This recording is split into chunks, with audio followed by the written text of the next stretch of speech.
On 8 November, Begawan's team participated in Bali UNIK Festival by Further East, hosted by the Legian Seminyak. The intention is to build greater recognition for our initiatives. We took the opportunity to promote 3 programs at Begawan: farming, education, and conservation to wider audience. Begawan's interesting display representing its program caught the visitors' attention.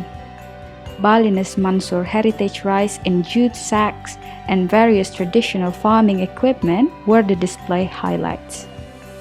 Through the display and discussion with the team, the festival's visitors learn about our community-based heritage rice cultivation project, regenerative farming concept, the history of subak system in Bali, and the importance of agricultural practices for Bali's social, cultural, and religious way of life.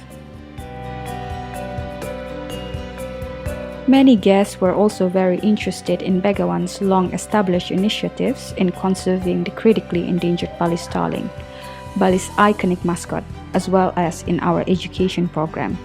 We served comprehensive effort to provide quality education opportunities for local children to break the cycle of poverty in rural Bali.